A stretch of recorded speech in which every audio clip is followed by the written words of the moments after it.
Eh bien, bonjour à tous, bonjour à toutes, amis pêcheurs, amis pêcheuses, bienvenue dans cette nouvelle vidéo de chasse sous-marine. Cette fois-ci, une fois n'est pas coutume, je m'exporte dans le Var, petit séjour pour quelques jours de chasse, dont voici la journée la plus intéressante. On démarre donc avec cette observation d'épave, vraiment au démarrage de la chasse, hein. On est là à la mise à l'eau. C'est le petit matin, le ciel est bas, il fait gris, on est en automne. Sur cette épave, je pars sur une indienne car je sais à l'arrière du bateau, à l'arrière de cette épave, je sais qu'il y a un gros sar rôde, d'après mon ami qui connaît la zone, Jeannot, et qui nous a invités donc pour ce séjour. C'est l'occasion de découvrir cette magnifique épave là dans Pados. Lors de mon indienne, j'en profite pour jeter des coups d'œil à l'intérieur de l'épave, là, dans les trous, dans la coque, et essayer de voir ce fameux sar qui rend fou mon ami Jeannot, qui le voit à chaque fois qu'il vient ici. Il lui a même donné un petit surnom, Bobby, Bobby le sar. Donc j'espère bien pouvoir le faire et le rendre jaloux en lui montrant Bobby à ma ceinture. Malheureusement, quand j'arrive à la place où il est censé être, eh bien, bah, il n'y a pas de Bobby ce jour-là, donc Bobby restera invaincu. Mais c'est pas grave, on en profite pour se rincer l'œil quelque part sur cette magnifique épave. Elle est vraiment impressionnante et c'est assez dingue de voir ça vraiment dans Pados. Là, je vois un sar passer en dessous. Alors, c'est pas Bobby, c'est pas un sar record. Il faut savoir que Bobby c'est un équivalent sar breton, d'après mon ami Jeannot. D'après la légende, Bobby fait 1,5 kg bien tapé, voire plus. Il est vraiment incroyable et c'est un sar très très malin, puisqu'il il est là au bord sur une épave bien connue et il s'est jamais fait avoir. Et il est là depuis plusieurs années, paraît-il. Voilà. Bon, voilà, je profite donc de ce démarrage de session pour m'échauffer sur cette épave, la découvrir, faire un peu de chasse à trous. Là, on découvre donc l'arrière du bateau avec toute la machinerie, avec le gouvernail. C'est vraiment magnifique. C'est dommage que ce jour-là, bah voilà, on était très tôt le matin, donc peu de luminosité, ciel bas. Donc voilà, ça fait pas des. J'aurais pu avoir des images bien plus jolies. Mais bon, on va pas faire la fine bouche, c'est quand même la régalade.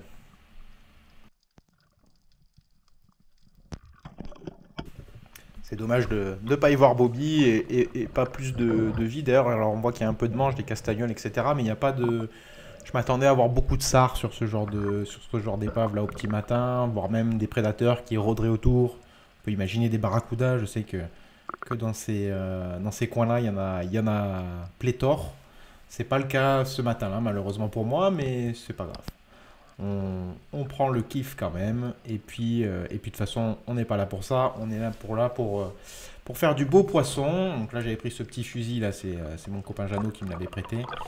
Mais l'objectif n'est pas là. L'objectif est d'aller taper du beau poisson, du pélagique, du denti, si possible. Donc pour l'occasion, bah, j'ai sorti mon plus beau fusil, donc mon Carbosi pneumatique, taille 140, donc équivalent taille 120 en fusil classique type Sando, roller, etc. J'en avais parlé lors de ma précédente vidéo que j'ai sortie il y a quelques semaines. Voilà, le voici à l'œuvre. Vous allez voir donc les premières victimes de ce fusil. Alors, c'est pas vraiment les premières victimes. La première victime, vous la verrez dans ma prochaine vidéo. J'ai préféré couper en deux ce séjour en deux vidéos. Donc voilà. Donc l'objectif c'est on s'est mis à l'eau donc à côté de cette épave et l'objectif c'est de rejoindre une pointe où potentiellement on sait qu'on peut croiser à cette pointe du beau pélagique, liche et sériole pour ne citer que.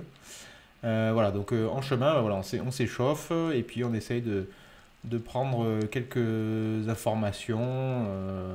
Donc vous voyez là qu'il y a déjà pas mal de vie avec cette dorade grise là, qui tournait devant moi un peu sur la gauche. J'ai vu dans le fond une grosse dorade passer. Je tente une petite excursion dessus, une petite indienne, mais je suis un peu court. Et puis bon, ben, elle a disparu malheureusement pour moi. C'est pas grave. Bon voilà, on voit qu'il y a pas mal de vie sur ces premières apnées. On voit aussi que on n'a pas de thermocline sur les 20 premiers mètres.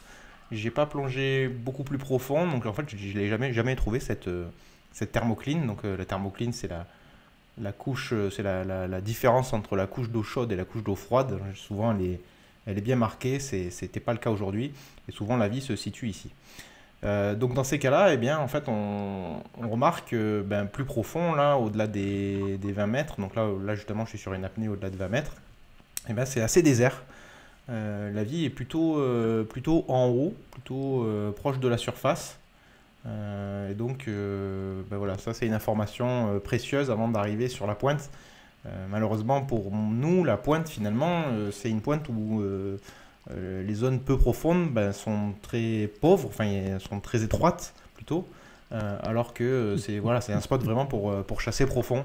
Donc malheureusement ça va pas forcément payer pour cette pointe là, mais c'est pas grave parce que à l'arrivée vous avez peut-être remarqué sur la vignette, ah tiens que voilà une bonite passe, bah ouais, voilà, la bonite là elle est passée en haut, elle était vraiment loin du fond.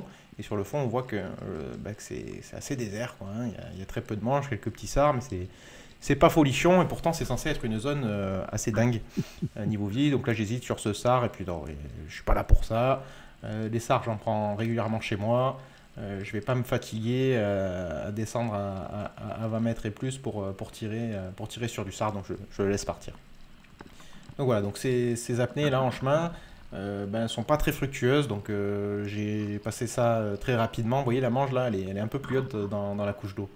Voilà, donc c'est cette couche d'eau là en fait qu'il faut viser, mais le problème c'est que les spots à cette profondeur là, ils sont pas nombreux, donc il va falloir s'adapter. Et donc nous voilà sur la fameuse pointe. Donc voilà, je vous ai passé très rapidement finalement toute l'avancée. Il faut savoir que ça a duré plusieurs heures pour arriver jusqu'à cette pointe.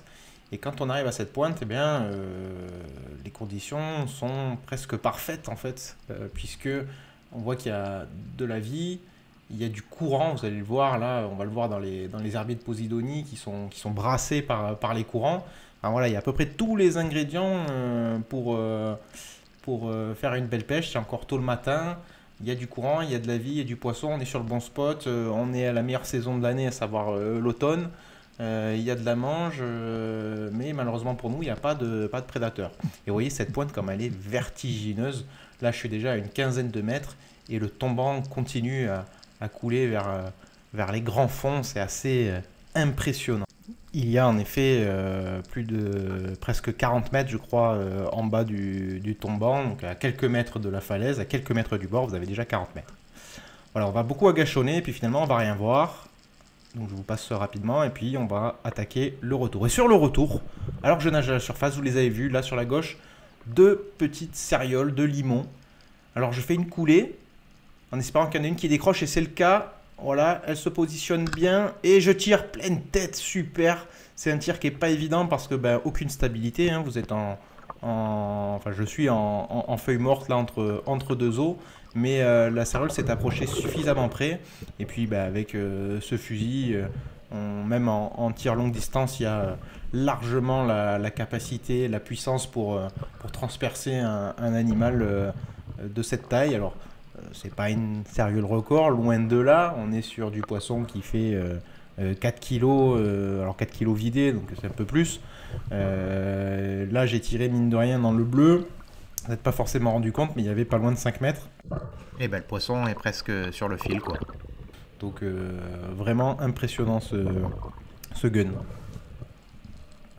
Alors là, le problème, c'est que le poisson se débat quand même, malgré un tir, j'allais dire chirurgical, hein, je l'ai presque bulbé, le tir est idéal, mais le poisson se débat quand même, il met pas mal de tension dans la ligne, et j'ai perdu mon binôme, moi, puisqu'on avait entamé le retour, j'étais en train de couper en pleine eau, tandis que lui faisait de l'indienne au bord. Donc là, je l'ai perdu, il va falloir que je me débrouille tout seul pour remonter ce poisson, et voilà qu'il arrive.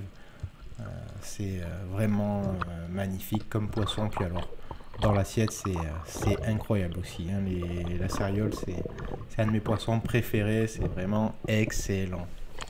Donc voilà, je le mets à mort le plus rapidement possible pour le respecter, pour éviter qu'il ne souffre trop.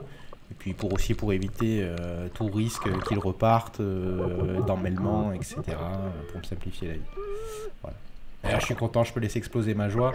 D'autant que je vous cache pas que ça faisait quand même pas mal de sorties où j'étais bredouille, donc il y avait une énorme frustration. Quand un poisson comme ça arrive enfin, c'est l'explosion de joie. Vraiment, quelle beauté. Moi, je suis assez fan des poissons, ne serait-ce que pour le visuel, j'allais dire, c'est vraiment magnifique. Et la céréole, c'est vraiment magnifique. Voilà. On se la passe au ralenti, la scène, avec un petit zoom pour le kiff, parce que c'est pas tous les 4 matins que je fais ce genre de poisson. Voilà. Donc sachez que j'ai 3 longueurs de nylon, hein, donc c'était déjà la deuxième longueur de nylon qui sortait du fusil là, au moment où la flèche le percute, donc il y a bien 5 mètres. Hein. Mais cette incroyable sortie n'est pas encore finie, loin de là, vous allez le voir, car forcément, sur le retour, on se dit avec le collègue, avec Jeannot, que j'ai retrouvé entre-temps, que sur l'allée, on a chassé des heures, on n'a pas fait un poisson, et là, d'un coup, sur le retour, il y a cette céréole qui se pointe, donc il y a moyen, donc ça nous remotive. Et donc sur le retour, on commence à refaire des agachons. Alors on est déjà passé là à l'allée. En général, il faut pas trop faire ça, ça sert pas à grand chose. Mais bon, il y a les céréales qui tournent, alors j'ai bien envie de nouveau agachonner sur quelques postes que j'ai repérés à l'allée. Et notamment cette pierre là qui me paraît très bien parce qu'elle est pas si profonde, je dirais qu'il y a une quinzaine de mètres, il y a pas mal, ouais, on est juste sous la manche, voilà. On est à la bonne profondeur, je suis pile sous la manche, un peu plus profond il n'y en a plus. Je suis bien caché derrière ma pierre et c'est quand même magnifique dans ce bleu là des eaux varoises. Et ça va payer là aussi. C'est une très belle action, une de mes préférées que j'ai pu faire jusqu'à présent, puisque c'est un agachon très propre derrière cette pierre. Et puis il y a un magnifique deuxième poisson qui va apparaître là. Vous le voyez arriver au milieu de l'image, petit à petit il grossit. C'est une deuxième céréole qui descend de la surface. Elle vient tout doucement me voir, j'ai le temps de l'aligner, je la laisse même approcher. Là je pourrais tirer déjà, hein, mais non, je la laisse approcher, elle tourne, et là je lâche la flèche. Pareil, tir chirurgical, tir parfait. Alors là pour le coup c'était simple parce que j'étais bien posé au fond, bien stable. Et puis elle est vraiment venue sur le bout de ma flèche, quoi. Donc là je la bride pour pas qu'elle aille se frotter sur le fond. Et là c'est une immense joie, quoi, pendant que je remonte. Après tant de sorties, tant d'efforts, de lever tôt le matin, le dimanche, etc. Tant de bredouilles, voilà, qu'enfin il y a du poisson qui rentre. Et quel poisson! Il y en a deux, un doublé de sariole.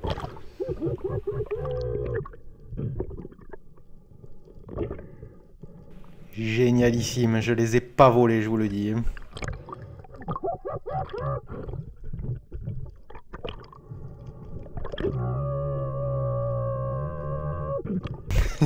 Quelle explosion de joie. C'est un peu ridicule, mais ça montre bien toute la frustration emmagasinée pendant toutes ces sorties avant ça. Alors là, c'est intéressant parce que vous voyez, on dirait que la céréole se rend, mais c'est une erreur. En fait, elle a encore du jus et boum, vous voyez, je la prends, je veux prendre le couteau en même temps, je fais une erreur, elle repart. Et alors là, c'est la merde parce que j'ai les pieds dans les fils, donc ça peut être dangereux. Donc ça, c'est une erreur à ne pas faire. Dans l'euphorie, je me suis un peu laissé piéger. On aurait dû la doubler directement et pas se poser de questions. Donc voilà, c'est ce que je vais demander à mon collègue Jeannot, d'aller la doubler pour éviter tout problème et pour se faciliter le travail.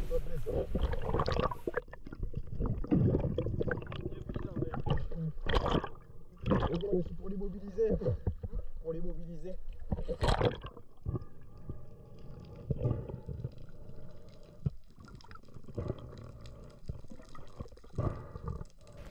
Alors Jeannot, qu'est-ce que tu fais là? Tu tires ou tu pointes?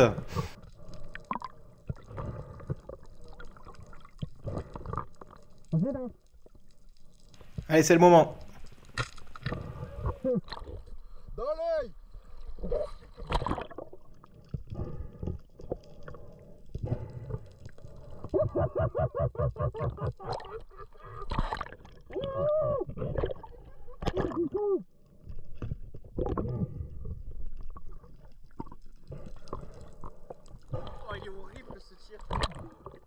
Et les copains castagnols, 2 céréales, 2. Franchement, je l'ai fait venir très très proche. C'est du là avant. Ouais, donc je vous disais, des céréales, j'en fais pas tous les 4 matins, ou des limons, peu importe comment on les appelle. C'est vrai que ça reste encore des petites céréales, même si elles font chacune plus de 4 kilos. Donc des céréales, j'en fais pas tous les 4 matins, mais alors des doublés, c'est la première et la seule fois de ma vie que j'en ai fait. C'était vraiment génial. Allez, pour le plaisir, je vous la repasse, celle-là. Donc on la voit approcher tout doucement, lentement. Et elle vient presque embrasser la pointe de ma flèche. Elle tourne au dernier moment et le tire. Magnifique. Avec la cavitation derrière le départ du poisson fulgurant. Incroyable. Et voilà la pêche. 2 belles céréales. Magnifique. Là, il y a de quoi manger. Hein. On va en laisser une à notre hôte. Et puis moi, je vais en ramener une que je dégusterai en famille. Pour les curieux, petite démonstration du carbossi. Un tir vu de profil. Chargé à seulement 12 bars à l'époque contre 22 aujourd'hui. Un tir qui va être rectiligne sur les 3 longueurs de nylon, sachant qu'il fait 140, je vous laisse faire le calcul. C'est dangereux, hein. Et voilà, c'est fini pour aujourd'hui. C'était une de mes plus belles sorties, en tout cas sur cette chaîne. J'en ai fait des très belles depuis, mais celle-là était vraiment incroyable. La première fois de ma vie que je fais un doublé de céréales ou de limon, c'est selon. Certains parlent de limon jusqu'à 2-3 kg, d'autres jusqu'à 10 kg. Quoi qu'il en soit, un limon reste une céréale. Donc là, voilà, plus de 8 kg de céréales avec ces 2 poissons. Je suis vraiment extrêmement heureux, surtout après des sorties et des sorties de frustration. Donc c'était vraiment incroyable.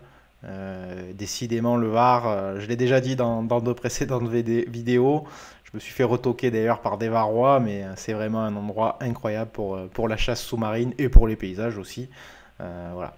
Dans la prochaine vidéo, vous verrez du coup une autre sortie faite lors de ce séjour. Donc au même endroit, mais avec d'autres poissons. J'espère que ça vous plaira et j'espère que cette vidéo vous aura plu. Voilà, je vous dis à très bientôt sur cette chaîne et merci à ceux qui ont regardé la vidéo jusqu'au bout. Allez, à plouf!